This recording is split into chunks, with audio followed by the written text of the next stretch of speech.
Assalamualaikum warahmatullahi wabarakatuh. Selamat datang kembali di channel Nara Story dan tentunya masih bersama saya Mas Nara di sini. Apa kabar kalian semua? Semoga selalu baik-baik saja, sehat badannya, dilimpahkan rezekinya dan dihindarkan dari segala marbahaya. Amin. Di kesempatan kali ini saya akan menceritakan sebuah cerita drama rumah tangga dengan judul Aku Wanita Pelakor, melanjutkan dari part sebelumnya. Oke, sebelum ke videonya, Mas Nara di sini ingin merekomendasikan baju atau gamis buat kalian lebaran. Ya, linknya tentunya sudah tertera di dalam video ini. Kalian tinggal klik saja jika berminat. Oke, seperti itu saja ya. Oke, sebelum ke ceritanya, bagi kalian yang belum subscribe channel Nara Story, silahkan bisa subscribe dulu loh. Dan aktifkan lonceng notifikasinya agar kalian tidak ketinggalan cerita menarik dari channel Nara Story. Dan jangan lupa juga untuk share and like, tentunya agar Mas Nara lebih semangat lagi untuk menghibur kalian. Oke, kalau sudah, terima kasih and so just try keep up with me.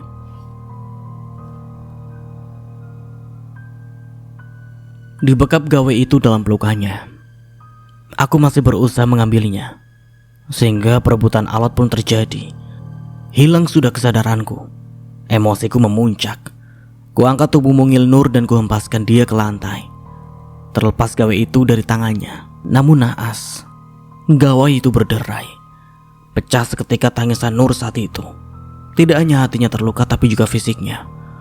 Aku sudah kehilangan akal malam itu. Ada apa ini? Tergopoh-gopoh bapakku berlari keluar sambil menggendong Lintang, anak perempuanku. Ternyata Lintang terbangun mendengar kegaduhan itu. Bapak tanya saja sama anak bapak itu, jawab Nur sambil mengambil alih Lintang dari gendongan kakeknya. Don, ada apa ini? Tanya bapak. Aku hanya diam, aku duduk sambil meredakan emosiku. Dia itu masih berhubungan dengan perempuan itu, Pak. Bahkan dia akan mengaborsi anaknya. Terbelalak aku mendengar penuturan Nur. Tahu dari mana dia soal itu? Jangan asal bicara kamu ya. Aku tidak asal bicara. Akui saja kamu telah melakukan aborsi. Aku benar-benar tidak bisa menahan emosiku. Kuhampiri Nur yang sedang menggendong Lintang dan kupukul tengkuknya. Seketika Nur terjatuh ke lantai juga. Lintang anak kecil menangis jadi-jadinya. Kulihat Nur tidak bergerak, namun aku tidak peduli dengannya. Aku berlalu keluar rumah. Kulihat dari jauh bapak membantu Nur berdiri dan menggendong kembali Lintang. Nur, kamu gak apa-apa? Tanya bapak, namun Nur sepertinya tidak menjawab. Dia langsung masuk ke kamar dan mengurung dirinya. Ku dengar tangisan yang sangat memilukan. Sementara bapak masih menggendong Lintang mencoba menidurkan kembali. Ya Allah, apa yang barusan aku lakukan? Gumamku. Memang Nurnya saja yang keterlaluan. Dia pantas mendapatkan itu. Aku membela diriku sendiri. Berkecamuk pikiran dan hatiku. Di dalam lubuk hatiku ada sesal terbesit. Namun pikiranku selalu bertolak belakang. Setelah Nur melahirkan, aku benar-benar kehilangan selera padanya. Terlebih setelah Fira hadir dalam hidupku. Nur bagiku hanyalah perempuan yang kebetulan menjadi ibu dari anakku. Tidak ada lagi gairah maupun cinta. Tubuhnya yang dulu langsing, mulus, kini penuh dengan garis hitam. Perutnya yang sudah kendor mematikan seleraku terhadapnya. Sifatnya yang kini sudah mulai kasar, terkadang aku tidak habis pikir. Ketika aku curhat sesama rekan kerja, mereka malah membela Nur. Ya wajar lah Don, kan istrimu mengandung 2 bayi sekaligus. Pasti rahim dan perutnya mengembang 4 kali lipat. Dan setelah melahirkan akan sangat berubah. Tapi Nal, dia juga sekarang kasar. Suka bentak anak-anak kalau mereka nakal. Pernah kamu ajak dia jalan-jalan, membantu pekerjaan rumah, mengasuh anak-anak misal? Kan aku kerja.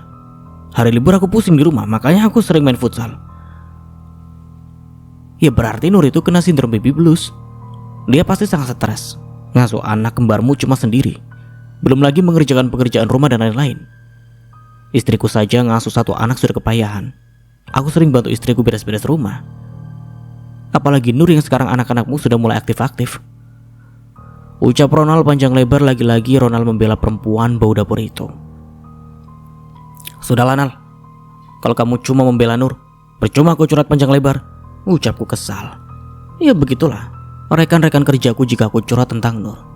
Pasti mereka membela Nur. Harusnya kamu bersyukur, Don. Udah punya istri cantik, anak kembar laki-laki perempuan, masih juga ngeluh-ngeluh, ganjen sama perempuan lain. Timpal Gani lagi. Aku mengacak-acak rambutku kesal. Kelirik pintu kamar depan masih tertutup. Di mana Nur ada di sana menangis sesenggukan. Suara isak tangisnya masih terdengar, sementara Lintang sudah tertidur di ayunan. Don, sebenarnya ada apa? Sampai seperti ini. Selalunya kamu tidak pernah main tangan begini. Kalau Nur tidak terima dan lapor ke polisi, kamu bisa kena. Seharusnya kamu pikirkan dulu sebelum bertindak. Nasihat bapak panjang lebar, namun aku tidak sepenuhnya mendengarkan. Kepalaku tiba-tiba pusing. Aku ingat Lintang, dia jadi korban kekerasanku terhadap ibunya. Ya Allah, aku harus apa?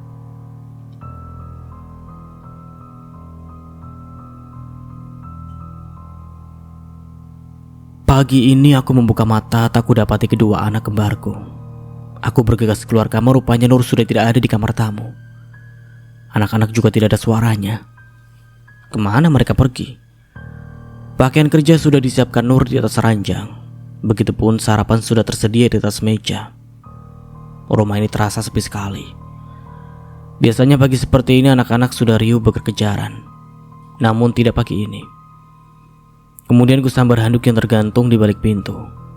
Kulihat bapak sebelum masuk kamar mandi sedang bercocok tanam di kebun belakang. Anak-anak kemana, Pak? Kok sepi? Tanyaku kemudian. Entah, tadi lagi main di depan sama Nur, mungkin ke warung. Nur bilang ada yang mau dibeli. Mungkin Nur tidak ingin bertemu denganku pagi ini. Tidak biasanya dia seperti itu. Jika ke warung pasti menungguku berangkat bekerja, atau pagi-pagi sekali jauh sebelum aku bangun untuk siap-siap berangkat kerja. Efek tidak bisa tidur semalaman membuat kepalaku jadi pusing. Rasanya ingin sekali dipijit dengan Nur, tapi sepertinya tidak mungkin. Nur, maafkan Mas. Mas benar-benar khilaf semalam. Sesalku dalam hati. Bunda jajan kakak disimpan dulu ya. Nanti makannya kalau udah makan nasi. Teriak Bintang dari kejauhan.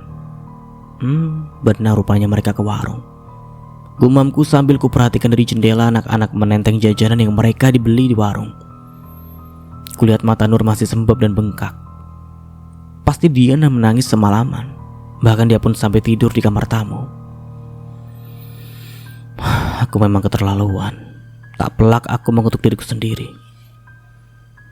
Nur sudah banyak berkorban dari karirnya hingga waktunya habis untuk merawat dua buah hati kembarku seorang diri.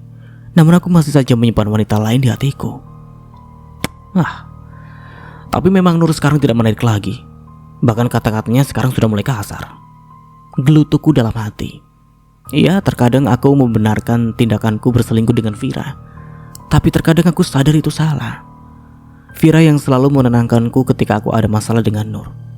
Kata-katanya selalu membuatku tenang. Aku sudah siap berangkat kerja, kulihat Nur sibuk menemani anak-anak main. Aku sengaja tidak pamit karena aku tahu Nur pasti akan menghindari aku. Kupacu kuda besi kesayanganku dengan pikiran melayang jauh entah kemana. Sesampainya di kantor, kulihat Vira melihatku dengan tatapan penuh tanya. Pasti wanita itu ingin menanyakan perhara malam tadi. Karena mendadak pesannya tidak terbalas. Aku langsung menuju benda hitam yang tertempel di dinding dekat meja Vira berada untuk absen kehadiran. Sambil menunggu Pak Rizal yang katanya akan ada meeting dadakan, aku menyalakan sebatang rokok untuk menenangkan pikiranku yang masih campur aduk tidak karuan. Mas, ada apa? Kenapa semalam gak ada kabar lagi? Kenapa pesanku tidak Mas balas? Pesan masuk ke gawai jadulku, karena gawai pintarku sudah tidak berfungsi lagi setelah kejadian semalam. Nur marah. Dia tahu pesanmu semalam dan aku emosi. Aku memukul dia semalam. Kok sampai mukul sih, Mas? Entahlah. Aku benar-benar emosi semalam. Dia tahu perihal aborsi. Aku juga gak tahu dia tahu dari mana. Kok bisa, Mas? Mungkin dia baca pesan yang Mas kirim. Seingatku pesanmu sudah Mas hapus semua. Sudah dulu ya, Pak Rizal sudah manggil. Senja sudah berpeluk dengan gelap. Kumandang azan maghrib sudah bersautan dari penjuru kota. Aku sudah siap dari tadi dan juga anak-anak untuk menunaikan sholat. Aku sengaja menunggu Nur mengambil wudhu. Melihat anak-anak sudah siap, Nur pun menyusul kami dan sholat berjamaah yang tadinya dia hendak sholat di kamar. Ya begitulah Nur. Walaupun aku sudah menyakitinya, tapi dia tetap mengajarkan anak-anak untuk tetap hormat kepadaku. Dan di hadapan anak-anak seolah tidak pernah terjadi apa-apa. Setelah selesai sholat, Nur berniat ingin langsung berlalu, namun cepat-cepat kuraih tangannya. Seketika tumpah semua air matanya. Kulihat dari tadi dia memang membendung air bah itu mengalir. Dek, maafin mas. Mas benar-benar minta maaf. Mas janji gak akan mukul kamu, adik. Mas janji sayang. Sambil terus keciumi kepalanya yang masih tertutup mukena itu. Nur hanya diam saja, namun air matanya tidak berhenti mengalir. Aku dapat merasakan betapa dalamnya dia merasakan sakit hati. Sayang, maafin mas ya, please. Aku memohon dengan tulus. Aku memang benar-benar menyesal telah memukulnya kemarin. Iya mas, lirih dia menjawab. Lalu kepeluk tubuh mungilnya itu. Tidak ada kata-kata lagi yang keluar dari bibirnya. Entah mungkin dia teramat sakit atau apa. Sudah ya mas, aku mau siapkan makan malam. Sebentar lagi bapak pulang, ucapnya lagi. Iya dek, jawabku sambil melihat Nur mengemasi alat sholatnya dan berlalu, kemudian hilang di balik pintu dapur. Aku bermain dengan anak-anak sambil menunggu Nur menyiapkan makan malam. Nur sudah memaafkanku, tapi sikapnya agak sedikit berubah. Dia sekarang lebih irit berbicara. Berbicara pun hanya seperlunya saja. Ada gairah yang memudar di kesehariannya. Oke, kita beralih lagi ke sudut pandang Vira. Obat yang Mas Doni belikan tempo hari sangat mancur. Setelah beberapa hari aku mengonsumsi airnya, aku datang bulan. Perutku seperti ditusuk-tusuk jarum yang sangat tajam. Ada gumpalan darah yang keluar ketika itu. Aku sangat panik, apakah ini yang namanya keguguran? Aku pun langsung menghubungi Mas Doni. Tidak ada jawaban. Mas, ayo dong angkat. Tak lama pesan masuk ke gawaiku. Mas lagi sama Ronald. Chat aja. Mas, kok aku keluar darah menggumpal? Perutku juga sakit banget mas. Bentar, biar mas cek di Google dulu. Tak berapa lama Mas Doni mengirim beberapa artikel mengenai aborsi. Mas, aku takut. Gak usah takut. Ada mas di sini. Tapi mas kan jauh. Perutku benar-benar sakit luar biasa. Mendadak kepalaku pusing, pandanganku kunang-kunang dan akhirnya gelap. Aku terbangun, sudah ada Ica di sampingku. Kosan Ica memang tidak jauh dari kosanku. Tapi kok dia tiba-tiba ada di sini? Ra, kamu sudah sadar? Aku kenapa, Cak? Kamu tadi pingsan. Sinta tadi telepon aku pas dia pulang, lihat kamu tergeletak di dekat pintu kamar mandi. Kamu kenapa? Aku lagi datang bulan. Tadi aku seharian belum sempat makan, jadi aku lemes banget. Tiba-tiba kepalaku pusing terus gelap. Tahu-tahu udah ada kamu. Jelasku berbohong. Ya udah kamu istirahat, tapi makan dulu ya. Ini udah aku belikan makanan. Makasih ya Cak, aku jadi merepotkan. Santai aja, aku pulang dulu ya. Ntar kalau ada apa-apa, kamu telepon aku. Iya Cak. Rut. Gawaiku berbunyi, ternyata Mas Doni. Astaga, banyak bener Mas Doni nelpon. Pasti tadi Ica lihat ponselku berdering. Semoga aja dia gak berpikir yang enggak, gumamku. Halo mas, jawabku. Kamu kenapa? Kok teleponku dari tadi gak dijawab? Cecernya tanpa jeda. Aku tadi keluar mas beli pembalut. Ponselku ketinggalan. Jawabku berbohong. Oh, kirain mas kenapa? Mas khawatir. Aku istirahat dulu ya mas. Badanku masih lemas. Ya udah kalau gitu. Pagi ini keadaanku sudah membaik. Aku berniat untuk tetap masuk kerja. Ra, makan yuk. Hari ini kan hari Jumat. Kita makan di luar aja yuk. Kan jam istirahatnya panjang. Ajak Ica sembari menjatuhkan tubuhnya di kursi tamu. Boleh deh, kebetulan aku enggan bawa bekal. Makan di kantin juga udah bosan. Akhirnya ajakan Ica aku setujui. Memang di hari Jumat jam istirahat lebih panjang dibanding hari biasa. Biasanya kami staf perempuan menikmati bekal makan siang masing-masing.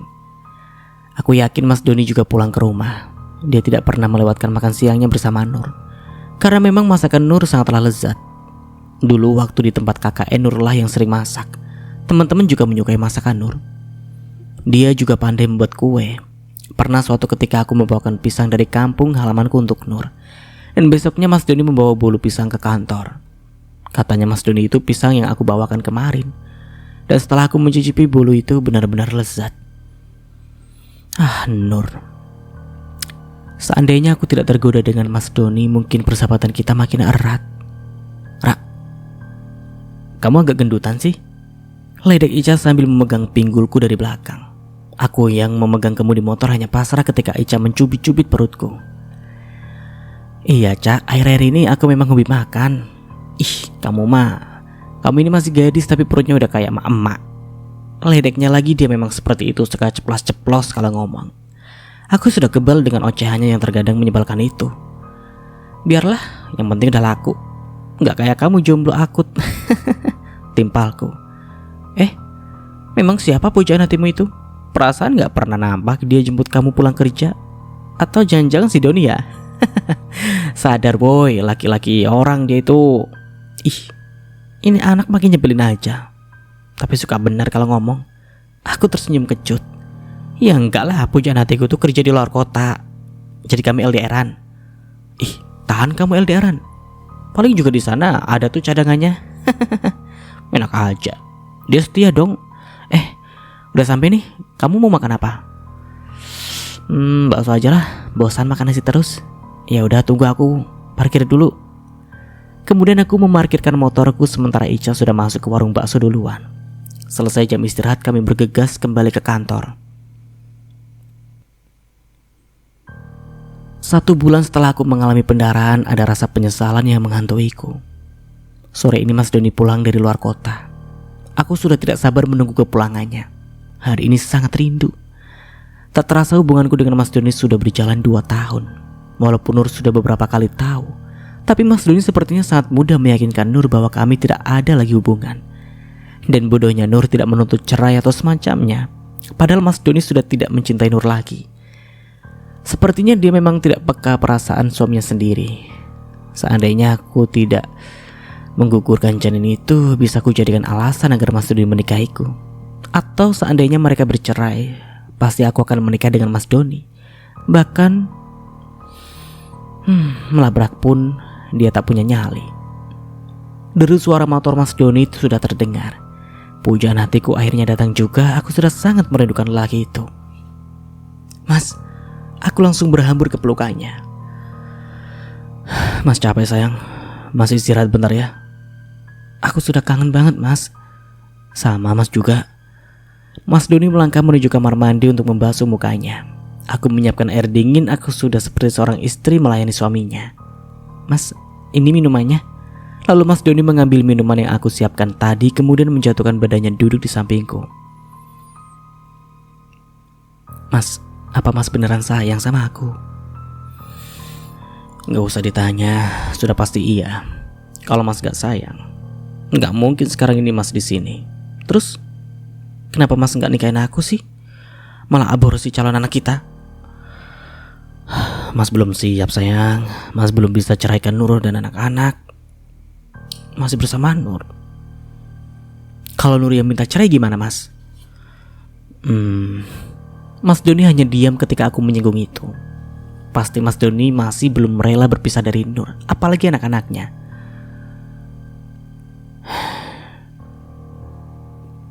Dengerin mas ya. Kamu itu penenangku ketika aku ada masalah dengan Nur. Aku sayang sama kamu, tapi untuk menikah mas belum bisa, kata Mas Doni sambil membelai pipiku. Aku berkelit manja memeluknya. Mas Doni pun sepertinya merindukanku.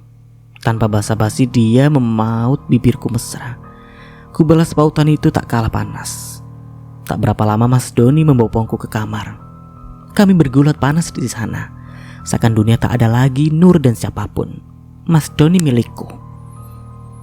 Waktu menunjukkan pukul 17.20, kami masih belum mengakhiri adegan ranjang yang semakin panas. Ku dengar deru motor berhenti di depan kosan. Aku tak menghiraukan itu. Mas Doni terus membuatku mabuk kepayang. Dari sudut mataku kulihat ada bayangan berdiri di depan pintu kamar. Seketika, pekik kami bersamaan.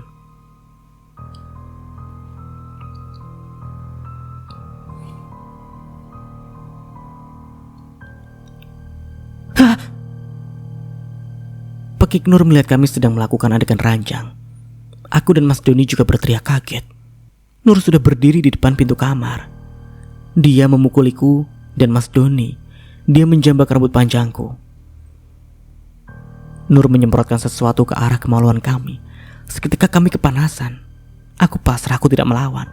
Hilang sudah harga diriku. Nur memukuliku dan Mas Doni. Mas Doni berusaha memeluk Nur. Sementara aku berlari ke kamar mandi dan membasuh diri. Ternyata Nur menyemprotkan cabai giling. Aku sangat kepanasan. Sekira cukup membasuh area intimku, aku mengenakan pakaianku. Setelah memakai pakaian, Mas Doni mencoba menenangkan Nur yang berteriak-teriak histeris. Sambil sesekali Mas Doni menahan panas karena belum sempat membasuh badan. Seketika kosanku ramai. Mereka melerai perkelahian antara Mas Doni dan Nur. Ada apa ini? Tanya salah satu dari mereka. Panggil Pak RT. Mereka berzina. Aku istri dari laki-laki ini. Teriak Nur lagi sambil menahan emosi. Panggil RT. Teriak Nur lagi. Aku hanya menangis di kamar. Sementara Mas Doni mengajak mereka keluar dan menjelaskan. Entah apa yang Mas Doni katakan. Kamu memang perempuan tidak tahu diri. Pantas kamu disebut pelacur seperti yang kamu katakan tempo hari. Aku hanya diam. Aku terima semua perkataan Nur. Karena aku memang pantas mendapatkan itu. Iya.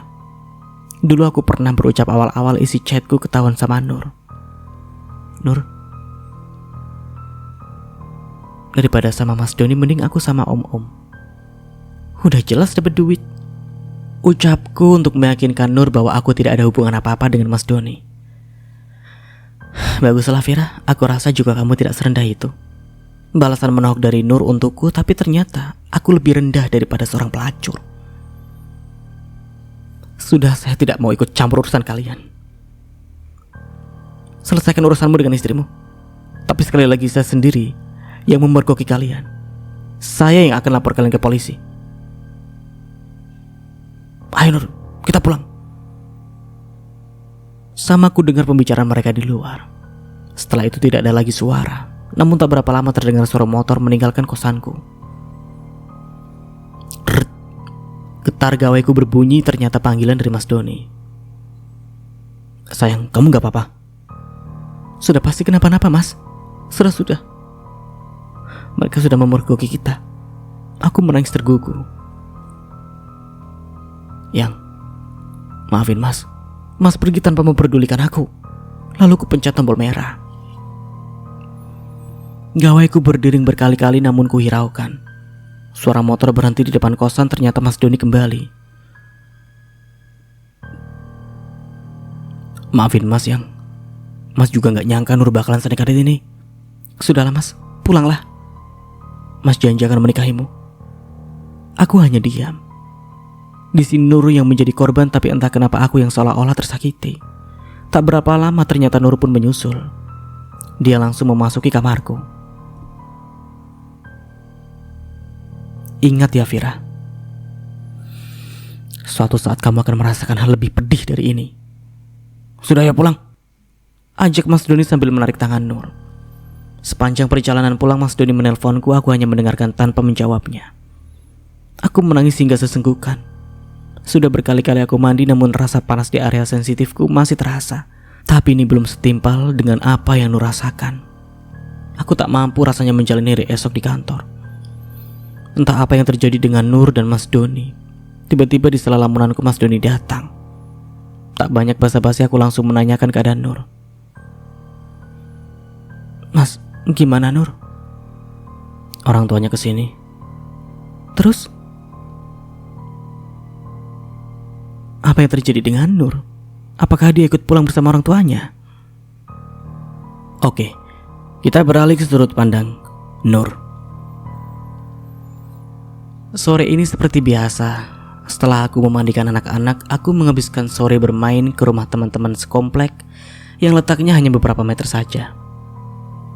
Mbak Dian teman curhatku di sana. Selain Clara, teman kuliahku dulu. Clara banyak membantuku, begitu juga Mbak Dian. Dia mendengarkan keluh kesahku tentang Mas Doni. Suaminya Mbak Dian juga bekerja di kantor tempat Mas Doni bekerja. Karena waktu itu suami Mbak Dian baru saja resign dari kerjaan sebelumnya karena kantornya terlalu jauh. Selain itu juga bisa membantuku mengawasi Mas Doni dan Vira di sana. Aku mengeluarkan unek-unekku bukan berarti aku mengumbar aib suami, tetapi aku butuh saran dan juga dukungan. Aku sudah cukup lelah mengasuh anak-anak seorang diri. Ditambah Mas Doni mengkhianatiku. Sudah beberapa kali Mas Doni ketahuan masih berhubungan dengan Vira. Dan bodohnya aku selalu memaafkan.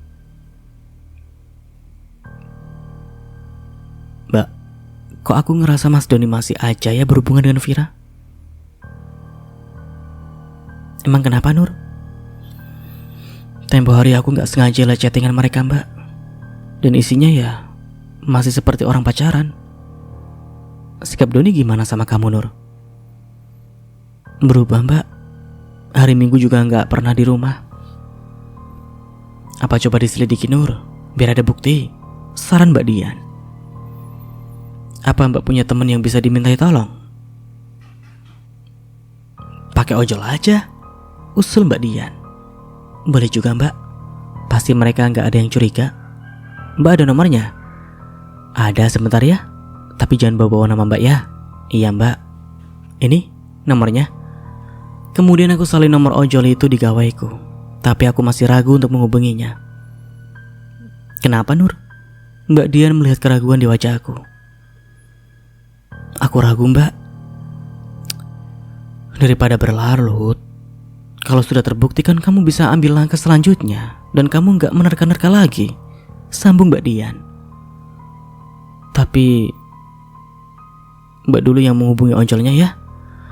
Ya deh, sini Mbak yang nelponin. Mbak suruh dia kesini aja ya, biar kalian yang ngobrol langsung. Iya, Mbak. Makasih banyak ya, Mbak. Tak berapa lama Mbak Dian menghubungi ojol itu yang namanya aku belum tahu. Agak panjang Mbak Dian menjelaskan maksud tujuan kami. Nampaknya ojol itu menyetujui dan setengah jam lagi akan bertolak ke rumah Mbak Dian. Nur, ini Wendy mau bantu kamu. Setengah jam lagi dia kesini. Setelah setengah jam kami menunggu, akhirnya Wendy datang. Tanpa basa-basi Mbak Dian langsung mengutarakan maksud kami secara jelas, bahwa aku meminta bantuan untuk mengikuti Vira dan Mas Doni. Jadi gimana, Wen? Kamu mau bantu? Oke, Yan, aku bantu. Makasih ya, Mas. Ini fotonya. Aku menunjukkan foto Vira. Aku perhatikan dulu ciri-cirinya. Nanti minta tolong dikirim lewat chat aja ya. Iya, Mas. Sudah aku kirim kok, coba dicek. Oke, berapa hari harus aku ikuti? 2 hari aja. Malam Sabtu sama malam Minggu aja. Kalau dalam 2 malam itu tidak ada tanda-tanda yang mencurigakan, nanti aku minta tolong di minggu depan ya, Mas. Oke, besok aku kabari. Keesokan harinya aku benar-benar tidak tenang menunggu kabar dari Mas Wendy. Hatiku berkecamuk. Sebenarnya aku belum siap menghadapi kenyataan. Tapi benar apa kata Mbak Dian, kalau tidak segera dibuktikan, maka akan berlarut-larut. Rumah tanggaku dan Mas Doni sudah tidak sehat lagi. Nyatanya sudah beberapa kali Mas Doni ketahuan berselingkuh dengan Vira dan selalu janji tidak akan mengulangi. Dan lebih parahnya lagi, aku dengan bodohnya memaafkan dan mempercayainya. Tiba-tiba gawaiku berbunyi, ternyata Mas Wendy. Jantungku berdegup kencang, tak sanggup mendengar apa yang akan dikatakan Mas Wendy. Dengan gemetar aku menerima panggilan Mas Wendy. Iya, Mas. Suaraku agak sedikit berbisik agar tidak kedengaran dengan bapak mertua. Nur, aku sudah berhasil mengikuti cewek yang kemarin kamu kasihin fotonya. Orangnya agak tinggi, badannya agak bongsor kan? Dia pakai motor metik hitam. Mas Wendy menyebutkan ciri-ciri Vira. Iya, Mas, betul. Terus sekarang gimana mas? Sudah aku ikuti. Tapi apa mas? Tanyaku penasaran. Tapi maaf Nur, pas di lampu merah aku kehilangan jejak. Besok aku ikuti lagi. Oh gitu. Ya udah nggak apa-apa mas. Telepon pun terputus. Buru-buru aku hapus panggilan tadi dan berlari ke kamar. Karena aku tadi meninggalkan anak-anak berdua, takut mereka berantem. Tak berapa lama deru suara motor Mas Doni terdengar. Anak-anak langsung berlari keluar rumah menyambut ayahnya pulang. Tumben mas pulang cepat? Tanyaku penasaran karena memang ini baru pukul 17.30 Mas Doni sudah pulang. Kerjaan udah beres semua kok. Mas mau langsung mandi atau mau ngopi dulu? Kopi dulu aja deh. Sekalian mas mau main sama anak-anak. Setelah meletakkan tas kerja Mas Doni, aku bergegas membuatkan kopi untuknya. Bapak mau kopi juga? Tanyaku ke bapak mertua yang kebetulan lewat hendak ke kebun belakang. Enggak Nur, bapak kalau ngopi cukup pagi aja, sahutnya. Oh iya pak. Setelah kopi sudah kuseduh lalu kuletakkan di atas meja teras. Dan aku menjatuhkan badanku di kursi yang ada di sampingnya. Kulihat Mas Doni dan anak-anak main kejar-kejaran. Mereka sangat bahagia sekali bermain dengan ayahnya. Sedangkan hatiku berkecamuk, memikirkan kemungkinan-kemungkinan yang akan terjadi besok. Tiba-tiba Mas Doni mengagetkanku. Kok melamun dek? Enggak mas, cuma lagi liatin anak-anak aja. Seneng lihat mereka ceria main sama kamu. Sekarang kan udah jarang kamu main sama mereka. Tiap kamu pulang pasti mereka sudah terlelap. Iya dek, mas juga senang melihat mereka ceria kayak gitu. Maafin mas ya dek, karena kerjaan memang sekarang selalu padat. Ditambah target makin naik. Iya mas, aku ngerti. Mandilah dulu mas, biar seger. Ucapku lagi. Iya dek. Bergegas Mas Doni ke kamar mandi sementara aku menyiapkan baju gantinya. Setelah Mas Doni mandi, tak berapa lama kumandang azan maghrib berkumandang. Selesai menunaikan sholat seperti biasa, Mas Doni main game di ruang tamu, terkadang sampai larut malam. Tak urung aku menemaninya sampai aku ketiduran. Pagi menjelang aku bergegas sholat subuh dan masak untuk sarapan sekaligus makan siang. Setelah selesai masak, aku bangunkan Mas Doni untuk siap-siap berangkat kerja. Anak-anak sudah kumandikan dari tadi, dan mereka sedang asik menonton serial kartun kesukaannya, yaitu Upin Ipin. Setelah siap Mas Doni pamit berangkat, aku pun melanjutkan aktivitasku, beres-beres rumah dan nyuci pakaian. Tak terasa waktu sudah menunjukkan pukul 12 siang. Sudah selesai semua pekerjaan rumahku dan bersiap untuk sholat. Anak-anak pun bersiap untuk tidur siang. Sekilas kulirik gawaiku, kubuka aplikasi berlogo telepon itu, kuketik pesan untuk Mas Doni. Karena biasanya Mas Doni sudah pulang untuk makan siang. Tapi hampir pukul 1 siang. Mas gak makan di rumah? Enggak dek, kami diajak makan di luar sama Pak Rizal. Oh ya udah kalau begitu Nur makan duluan ya. Iya dek, titip cium untuk anak-anak. Tak kubalas lagi pesannya. Pikiranku kini mulai berkecamuk memikirkan apa yang akan terjadi sore nanti. Sore menjelang anak-anak sudah pada bangun dan bersiap untuk kemandikan. Setelah mereka mandi, aku pun mandi dan bersiap untuk ke rumah Mbak Dian sambil menunggu kabar dari Mas Wendy. Sudah hampir setengah 6 sore tapi belum ada kabar dari Mas Wendy. Apa dia kehilangan jejak lagi? Namun tiba-tiba gawaiku bergetar. Halo Nur. Iya mas, gimana? Tanyaku tidak sabar. Aku sudah ngikutin Vira sampai di kosannya. Kosannya di daerah Jalan Kamboja. Kamu kesini aja. Aku tunggu di pinggir jalan. Suamiku kenapa mas? Suamimu juga ada di sana. Dia pakai motor hitam gede sama helm warna merah kan? Tanyanya memastikan. Iya mas, betul. Jawabku gemetar. Ya sudah buruan kesini. Aku tunggu di pinggir jalan. Iya mas. Kemudian teleponku matikan. Sambil terus beristighfar, aku mengatur nafasku yang kian memburu. Badanku benar-benar gemetar, membayangkan apa yang dilakukan Mas Doni dengan Vira. Nur, kenapa kok kamu bergetar begitu? Tanya Mbak Dian penuh kecemasan. Mas Doni ada di kosan Vira mbak. Ya sudah, susullah Nur. Biar Bintang sama aku. Iya mbak, aku ambil helm dulu. Pikiranku benar-benar tak menentu. Aku pun pamit dengan bapak mertua untuk mengantar uang arisan. Aku tak mungkin bilang yang sesungguhnya. Yang ada nanti bapak akan menelpon Mas Doni dan aku akan gagal memergoki dia bersama Vira. Kulajukan motorku dengan kecepatan tinggi, Lintang ikut serta denganku. Namun setelah beberapa ratus meter aku pun putar balik. Aku putuskan Lintang tinggal bersama bapak mertua. Aku takut nanti akan ada sesuatu yang tidak pantas dilihat oleh anak sekecil Lintang. Setelah menitipkan Lintang dengan bapak, saat melintasi warung aku beli cabai giling 1 bungkus. Entah buat apa. Rasanya aku ingin menjambak dan melumuri wajah Vira dengan cabai. Setelah itu aku pun bergegas memacu kendaraanku dengan kecepatan yang cukup tinggi. Sepanjang perjalanan aku hanya memikirkan apa yang bakal aku lihat nanti. Tak terasa aku telah sampai di Jalan Kamboja. Detak jantungku makin kencang terdengar. Gegas aku mengeluarkan ponsel dan menghubungi Mas Wendy. Mas, aku sudah di Jalan Kamboja. Lurus saja Nur, aku di pinggir jalan. Setelah 200 meter akhirnya aku menemukan Mas Wendy berada. Di mana mereka Mas? Tanya aku tak sabar. Sabar dulu Nur, atur nafasmu dulu. Pesannya di belakang warung ini. Kamu lewat gang samping warung itu. Di sana ada motor suamimu terparkir. Tapi dibawa tenang dulu. Mana bisa tenang sih Mas? Ya sudah, aku kesana dulu ya. Ini upahnya Mas. Sambil kuserahkan uang merah 2 lembar. Jangan lupa hapus semua nomorku dan chatku ya. Dan dibawa tenang. Iya Mas. Mana bisa tenang kalau udah kayak gini. Ucapku gusar sambil menghapus nomor Mas Wendy.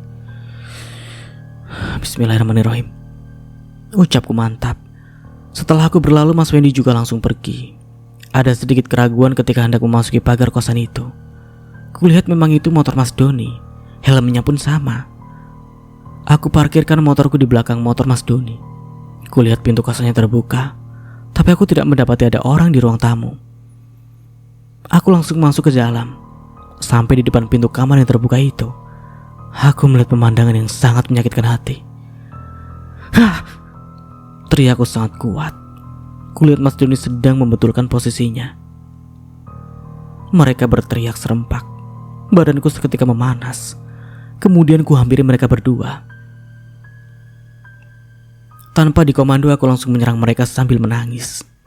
Ku pukuli mereka berdua sekuat tenaga. Bahkan hingga tanganku pun panas. Oh ya, aku lupa dengan capek tadi.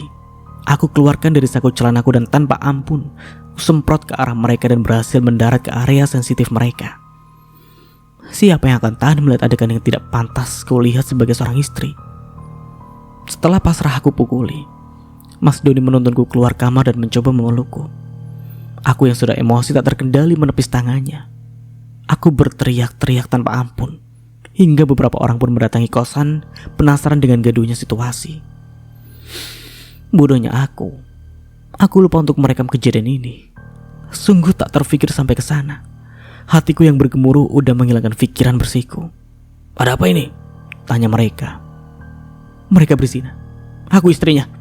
Teriakku sampai hampir habis suaraku. Mas Doni melepaskanku dan mencoba bernegosiasi dengan mereka agar kejadian ini tidak sampai ke telinga RT setempat. Pasti dia ketakutan bakalan diarak massa. Tapi memang di lingkungan ini sepertinya cuek-cuek. Kesempatan ini kumanfaatkan untuk menemui gundik itu. Kulihat dia sedang duduk di pojokan ranjang sambil menangis dan menahan rasa panas akibat capek tadi. Tak kuhiraukan lagi siapa dia. Kamu memang perempuan tidak tahu diri. Pantas kamu disebut pelacur seperti yang kamu katakan tempo hari. Dia hanya diam. Dan tak lama Mas Doni muncul dan memaksaku untuk pulang. Ayo pulang, ucapnya dengan kasar.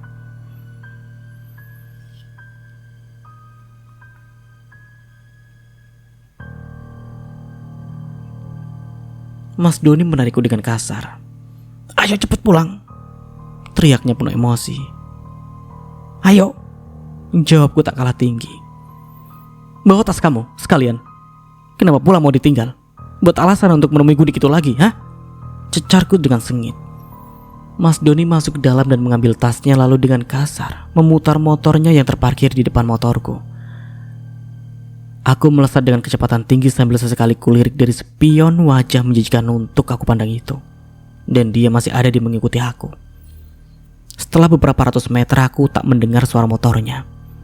Kupelankan laju motorku dan kupantau lewat spion kanan, tapi dia tidak ada. Pasti dia balik menemui Gundiknya. Batinku tak pikir panjang lalu putar balik motor kesayanganku menuju kosan Gundik tak tahu malu itu. Dan benar, motor Mas Doni terparkir di sana. Tanpa babi bu lagi aku langsung menyerasak masuk ke kamar. Dasar kamu ya, memang tak tahu malu. Mas Doni menghalangiku dan menarikku keluar. Kali ini dia memacu motor di depanku.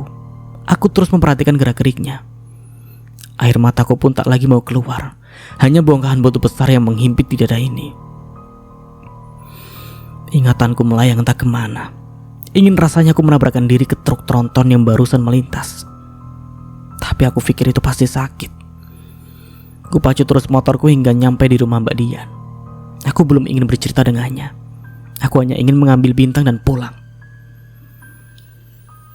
Gimana Nur? Ada Doni di sana? Cecar Mbak Dian dengan penuh kecemasan. Ada Mbak, tapi maaf ya Mbak, aku belum siap cerita sekarang. Iya Nur, Mbak mengerti. Makasih ya Mbak, udah jagain bintang. Iya Nur, sama-sama. Kalau ada apa-apa jangan segan-segan kesini ya. Aku hanya mengangguk dan pulang. Sesampainya di rumah aku disambut dengan wajah bingung Bapak. Aku tahu Bapak pasti mencemaskan kami, tapi sepertinya beliau belum berani bertanya. Aku langsung mengemasi bajuku dan anak-anak. Aku berniat untuk pulang ke rumah orang tuaku. Setelah membereskan baju, aku akan menghubungi orang tuaku untuk menjemputku. Kulihat dari ekor mataku Mas Doni menyusulku ke kamar. Tapi tak sepatah kata pun keluar dari mulutnya. Bahkan kata maaf pun tidak terdengar. Dia hanya duduk di tepi ranjang dan lama memperhatikanku.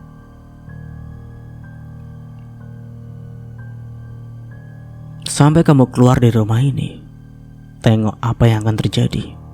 Apalagi sampai kejadian tadi menyebar. Tak kugubris kata-katanya. Aku terus memasukkan baju-baju ke tas anak-anak. Bukannya kata maaf, malah dia mengancamku. Baju anak-anak sudah selesai kubereskan, namun aku kehilangan gawaiku. Aku mencarinya kesana kemari, ternyata tidak ada. Baiklah, pasti Mas Doni menyembunyikan gawaiku. Nanti saja aku pinjam ponsel Bapak untuk menelpon orang tuaku. Lebih baik aku kemasi bajuku dulu. Batinku. Aku berjalan menuju loker penyimpanan untuk mengambil koper. Saat aku membuka loker, ternyata di sana laki-laki itu menyembunyikan gawai. Aku tersenyum sinis. Tanpa ku cari gawai itu mendatangiku. Dasar bodoh. Tut. Tidak ada jawaban. Pak, jemput aku dan anak-anak. Halo Nur, kamu kenapa? Jemput aja dulu Pak. Nanti kita bicarakan di sini. Ya sudah, tunggu Bapak sama Ibu ya. Kamu baik-baik saja di sana. Iya Pak. Ra, kenapa sayang? Mas Doni. Kenapa lagi dia? Aku ingin pisah. Tak ada balasan dari Clara. Halo Ra. Beneran mau pisah sama Doni? Udah mikirin anak-anak? Udah Ra. Aku juga udah telepon Bapak untuk menjemput kami. Fatal ya? Sangat. Aku doain yang terbaik untukmu Nur. Maaf, aku belum bisa ke sana. Gak masalah Ra. Bapak sama Ibu udah di jalan mau ke sini. Yang kuat ya di mana anak? Iya Ra, makasih. Aku matikan dulu ya. Nanti aku telepon lagi. Iya Ra. Hampir tengah malam orang tuaku nyampai. Bapak mertua menyambutnya dengan hangat. Sedangkan ibu langsung menemuiku di kamar. Nur, ada apa? Sambil memelukku. Nur ingin pulang Bu. Kita bicarakan baik-baik dulu ya. Aku mengangguk. Setelah orang tuaku beristirahat, bapak mertua memanggilku dan Mas Doni. Kami berkumpul di ruang tengah. Bapak duduk dekat bapak mertua. Di samping kanannya ada Mas Doni, sedangkan aku duduk di dekat ibuku. Nur, sekarang ceritakan apa yang terjadi. Nur sudah gak tahan dengan sikap Mas Doni yang seperti ini Pak. Sudah banyak sekali dia melakukan kesalahan. Dan ini yang paling fatal. Aku sudah memergoki dia sedang berzina bersama perempuan itu. Bapak mertua nampak sangat terkejut dengan penuturanku. Matanya langsung membulat sempurna dan menatap tajam ke arah anak lelakinya. Benar, Doni? Iya, Pak. Jawabnya terbata. Benar, Doni? Tanya bapak mengulangi. Iya, Pak. Jawabnya lagi. Papa kecewa sama kamu, Doni. Apalagi yang kamu cari? Anak sudah ada 2. Seharusnya kamu makin dewasa. Berhentilah main-main sama perempuan. Jika ada kekurangan pada diri Nur, sebaiknya bicarakan, jangan malah selingkuh. Panjang lebar bapak menasihati Mas Doni. Namun Mas Doni hanya diam, entah apa yang dia pikirkan. Kalau memang kamu sudah tidak suka lagi dengan Nur, kembalikan ke bapak, Don. Nur anak kami. Jika Nur berbuat salah dan kamu mengembalikan baik-baik seperti kamu meminta Nur dulu, Papa malu dengan kelakuan kamu, Doni. Kapan kamu mau berubah? Tidak cukup kemarin kamu sampai mukul Nur. Dia masih memaafkan kamu. Tapi bukannya berubah, kamu malah semakin menjadi. Mas Doni tertunduk dalam. Aku masih belum bisa menebak apa yang akan dikatakan oleh laki-laki itu. Jadi bagaimana, Nur? Tanya bapak mertua. Tanyakan sama Mas Doni, Pak. Dia aja gak ada niatan untuk memperbaiki dan minta maaf. Gimana, Don?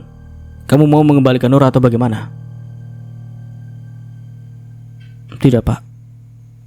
Doni minta maaf, Pak. Doni janji gak ngulangi. Jangan minta maaf sama Papa. Minta maaf sama Nur. Kulihat Mas Doni perlahan mendekatiku. Nur, Mas minta maaf. Aku hanya mengangguk.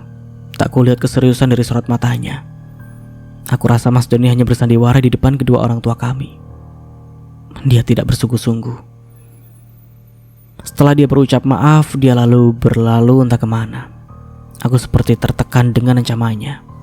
Iya, dia mengancamku sebelum orang tuaku sampai agar aku tidak bercerita dengan siapa-siapa. Nur, jangan sampai kau cerita masalah ini dengan siapapun. Kalau tidak, kamu akan menyesal. Sambil meremas pundakku, aku tahu dia tidak main-main dengan ucapannya. Aku memutuskan untuk bertahan bukan karena aku mencintainya, tapi karena aku mencintai anak-anak. Tapi aku berjanji pada diriku sendiri, ini adalah kesempatan terakhir. Benar saja, sikap Mas Doni hanya pura-pura. Setelah orang tuaku pulang, dia tidak menunjukkan penyesalan sama sekali. Dia bertambah angkuh, bahkan dia bersikap seolah-olah dia dan kundiknya itu korban dari apa yang kulakukan tempo hari. Memang tidak tahu malu. Apa yang kamu ceritakan sama si Angga, sialan itu? Bentak Mas Doni tiba-tiba sepulang kerja.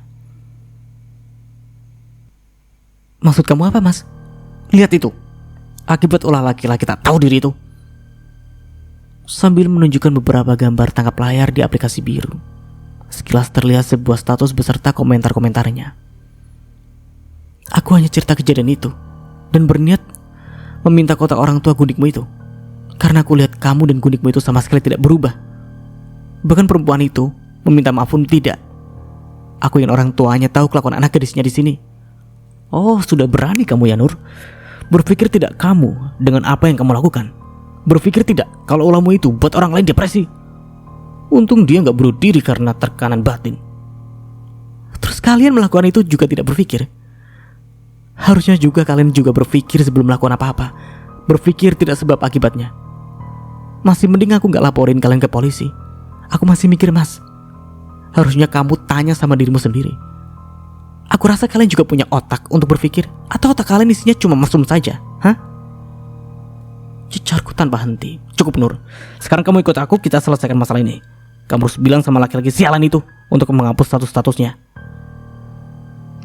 Apa kamu bisa jamin setelah ini kamu bakalan berubah? Ya. Jawabnya singkat, entah itu hanya alibi saja. Entah aku pun tak yakin kalau dia bisa berubah. sampai kapanpun aku punya keberanian untuk meninggalkan laki-laki ini. Dan sampai di sini dulu ceritanya. Nantikan kelanjutan ceritanya di part berikutnya. Dari saya mohon maaf bila ada salah kata atau dalam penyampaian cerita. Akhir kata, wassalamualaikum warahmatullahi wabarakatuh. Sampai jumpa di video selanjutnya and see you. Ciao.